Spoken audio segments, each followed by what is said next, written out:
بسم اللہ الرحمن الرحیم،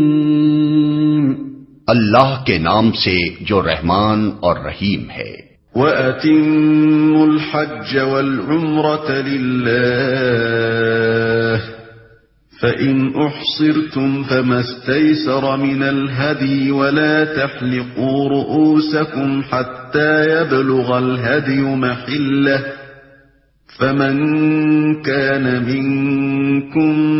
مَرِيضًا أَوْ بِهِ أَذًى مِّن رَّأْسِهِ فَفِدْيَةٌ مِّن صِيَامٍ أَوْ صَدَقَةٍ أَوْ نُسُكٍ، فَإِذَا أَمِنْتُمْ فَمَنْ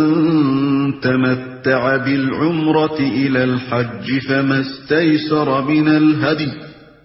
فمن لم يجد فصيام 3 أيام في الحج و7 إذا رجعتم، تلك 10 كاملة، ذلك لمن لم يكن أهله حاضر المسجد الحرام، واتقوا الله واعلموا ان اللہ شدید العقاب۔ اللہ کی خوشنودی کے لیے جب حج اور عمرے کی نیت کرو تو اسے پورا کرو، اور اگر کہیں گھر جاؤ تو جو قربانی میسر آئے اللہ کی جناب میں پیش کرو، اور اپنے سر نہ مونڈو جب تک کہ قربانی اپنی جگہ نہ پہنچ جائے، مگر جو شخص مریض ہو یا جس کے سر میں کوئی تکلیف ہو اور اس بنا پر اپنا سر منڈوا لے تو اسے چاہیے کہ فدیے کے طور پر روزے رکھے یا صدقہ دے یا قربانی کرے۔ پھر اگر تمہیں امن نصیب ہو جائے اور تم حج سے پہلے مکے پہنچ جاؤ تو جو شخص تم میں سے حج کا زمانہ آنے تک عمرے کا فائدہ اٹھائے وہ حسب مقدور قربانی دے، اور اگر قربانی میسر نہ ہو تو 3 روزے حج کے زمانے میں اور 7 گھر پہنچ کر، اس طرح پورے 10 روزے رکھ لے۔ یہ رعایت ان لوگوں کے لیے ہے جن کے گھر بار مسجد حرام کے قریب نہ ہوں۔ اللہ کے ان احکام کی خلاف ورزی سے بچو اور خوب جان لو کہ اللہ سخت سزا دینے والا ہے۔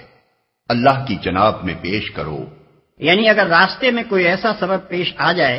جس کی وجہ سے آگے جانا غیر ممکن ہو اور مجبوراً رک جانا پڑے تو اونٹ، گائے، بکری میں سے جو جانور بھی میسر ہو اللہ کے لیے قربان کر دو، اور اپنے سر نہ مونڈو جب تک کہ قربانی اپنی جگہ نہ پہنچ جائے۔ اس امر میں اختلاف ہے کہ قربانی کے اپنی جگہ پہنچ جانے سے کیا مراد ہے۔ فقہائے حنفیہ کے نزدیک اس سے مراد حرم ہے، یعنی اگر آدمی راستے میں رک جانے پر مجبور ہو تو اپنی قربانی کا جانور یا اس کی قیمت بھیج دے تاکہ اس کی طرف سے حدود حرم میں قربانی کی جائے۔ اور امام مالک اور شافعی رحمہ اللہ کے نزدیک جہاں آدمی گھر گیا ہو وہیں قربانی کر دینا مراد ہے۔ سر مونڈنے سے مراد حجامت ہے، مطلب یہ ہے کہ جب تک قربانی نہ کر لو حجامت نہ کراؤ، یا صدقہ دے یا قربانی کرے۔ حدیث سے معلوم ہوتا ہے کہ نبی صلی اللہ علیہ وسلم نے اس صورت میں 3 دن کے روزے رکھنے یا 6 مسکینوں کو کھانا کھلانے یا کم از کم 1 بکری ذبح کرنے کا حکم دیا ہے۔ پھر اگر تمہیں امن نصیب ہو جائے، یعنی وہ سبب دور ہو جائے جس کی وجہ سے مجبوراً تمہیں راستے میں رک جانا پڑا تھا، چونکہ اس زمانے میں حج کا راستہ بند ہونے اور حاجیوں کے رک جانے کی وجہ زیادہ تر دشمن اسلام قبیلوں کی مزاحمت ہی تھی، اس لیے اللہ تعالیٰ نے اوپر کی آیت میں گھر جانے اور اس کے بالمقابل یہاں امن نصیب ہو جانے کے الفاظ استعمال کیے ہیں۔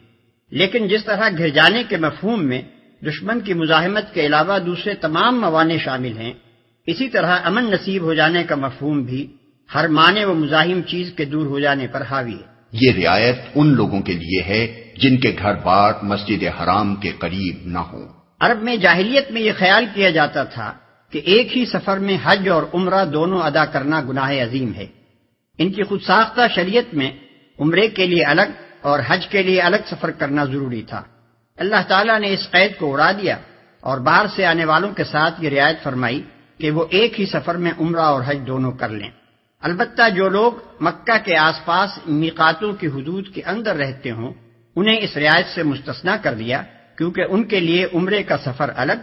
اور حج کا سفر الگ کرنا کچھ مشکل نہیں۔ حج کا زمانہ آنے تک عمرے کا فائدہ اٹھانے سے مراد یہ ہے کہ آدمی عمرہ کر کے احرام کھول لے اور ان پابندیوں سے آزاد ہو جائے جو احرام کی حالت میں لگائی گئی ہیں۔ پھر جب حج کے دن آئیں تو السرن و احرام باندھ لیں۔